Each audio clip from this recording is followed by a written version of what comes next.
हिंदी के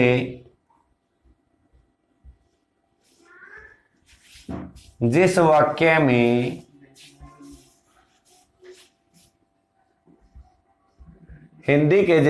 में क्रिया के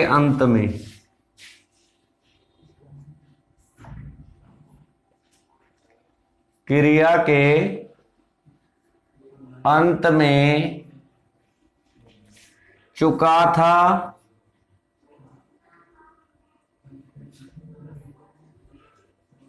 कौमा चुके थे,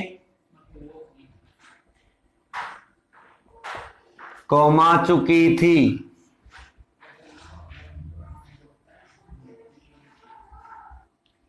आदि आ जाए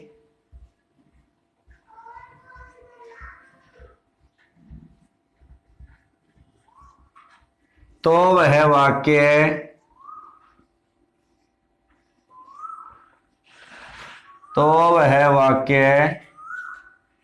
या sentence past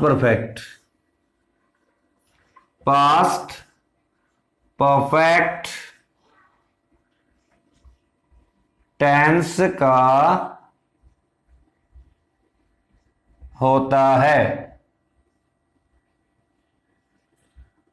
one more time इस आइडेंटिफिकेशन को रिपीट करते हैं। हिंदी के जिस वाक्य में क्रिया के अंत में, हिंदी का अगर कोई वाक्य है उसके क्रिया के अंत में यदि आपको चुका था, कौमा चुके थे, कौमा चुकी थी आदि नजर आए तो वह वाक्य या सेंटेंस पास्ट परफेक्ट टेंस का होता है। अब एग्जाम्पल लिखते हैं।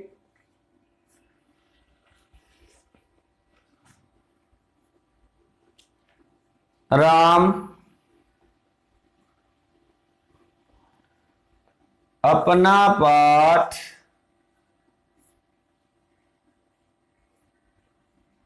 लिख चुका था।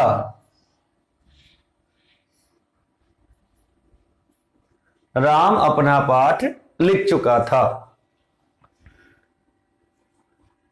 वे नदी में तैर चुके थे।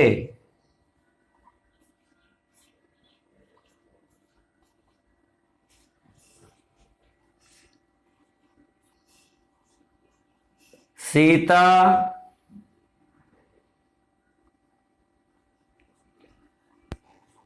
एक गीत गा चुकी थी।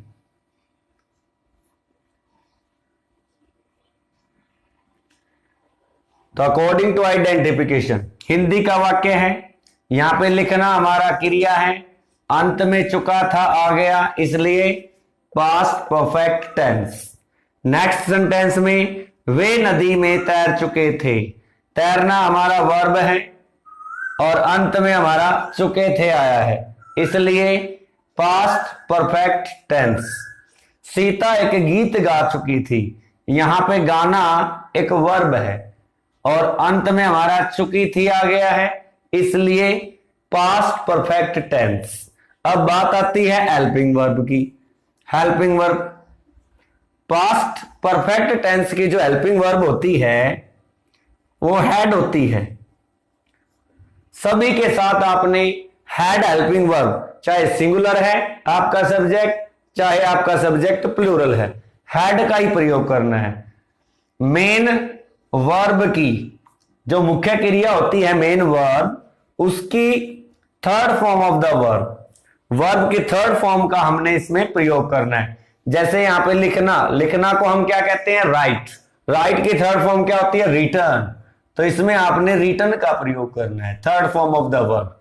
जैसे यहां पे तैरना है, तैरने को हम स्विम बोलते हैं, स्विम स्वम, तो आपने यहां पे स्वम का प्रयोग करना है।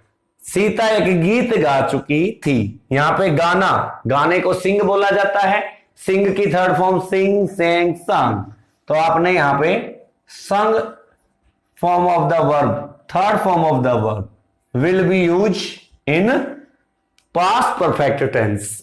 अब बात आती है फॉर्मेशन रूल की। तो फॉर्मेशन रूल लिखते हैं FORMATION, formation rule for simple sentence. साधारण वाक्यों के लिए, सिंपल सेंटेंस के लिए subject plus helping verb had plus third form of the verb plus object. यदि आपका सेंटेंस नेगेटिव है तो आपने हेल्पिंग वर्ब हैड के बाद नॉट का प्रयोग करना है।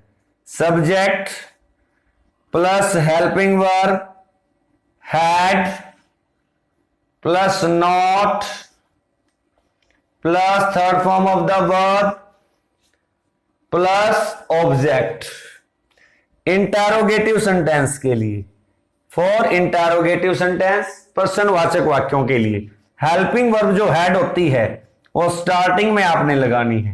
Helping verb had plus subject plus third form of the verb plus object plus sign of interrogation. Interrogative negative sentence जो प्रश्नवाचक भी होते हैं और नकारात्मक भी होते हैं, तो उस टाइप के सेंटेंसेस के लिए आपने helping verb had plus subject plus not plus third form of the verb plus object plus sign of interrogation.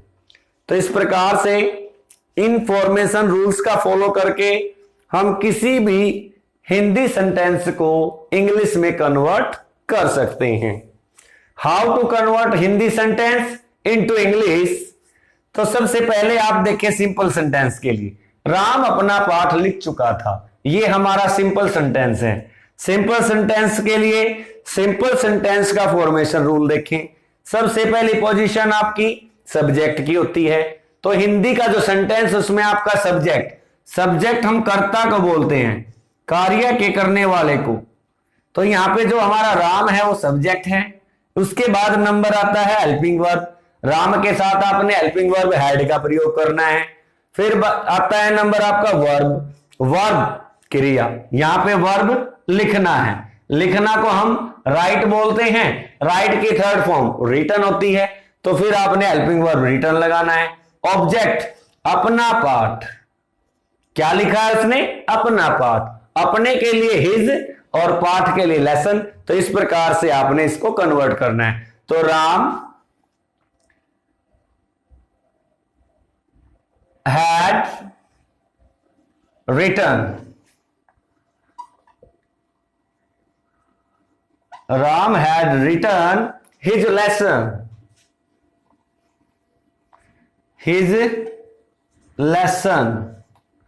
अगर इसका नेगेटिव सेंटेंस आपको बनाना हो, राम अपना पाठ नहीं लिख चुका था, तो फिर आपने क्या करना है? जो आपने हेल्पिंग वर्ब हैड लगाई है इसके तुरंत बाद नोट का प्रयोग करना है। तो इसका नेगेटिव फॉर्म बन जाएगा Ram had not return his lesson. अब बात आती है इंटरोगेटिव सेंटेंस के लिए। क्या राम अपना पाठ लिख चुका था? तो आपने इंटरोगेटिव सेंटेंस का फॉलो करना है रूल का। Had Ram return his lesson, sign of interrogation.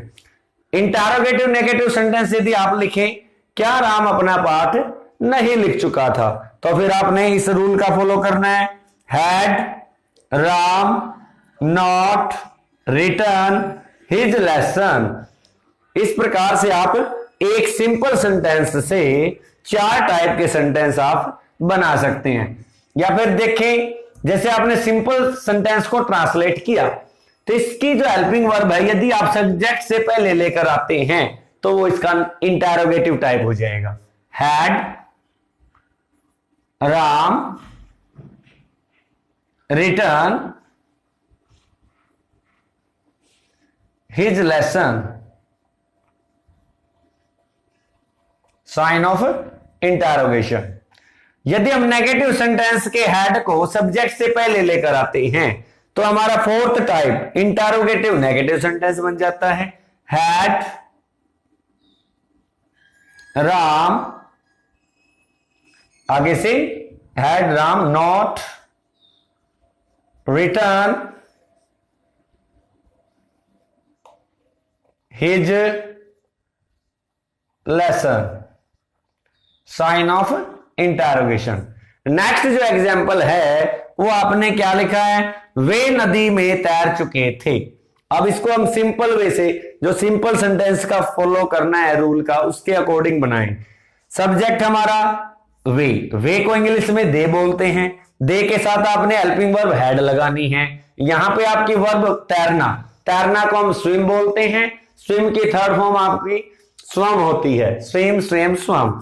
तो ये हो जाएगा आपका they had swum into the river, they had swum, they had swum into the river, in the river, in the river. इसका नेगेटिव अगर आप बनाए तो हैड के बाद सिर्फ आपने नोट लगाना होता है। तो आपका बन जाएगा negative form, they had not swum in the river.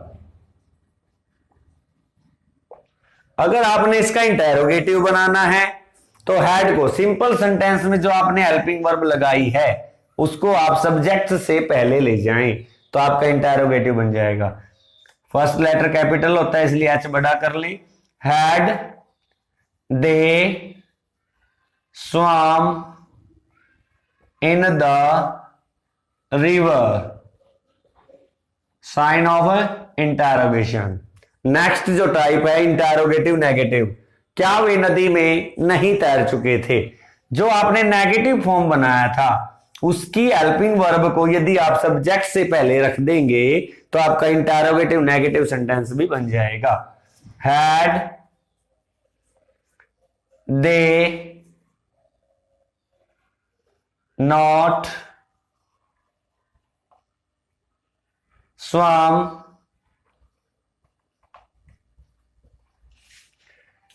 In the river, sign of interrogation.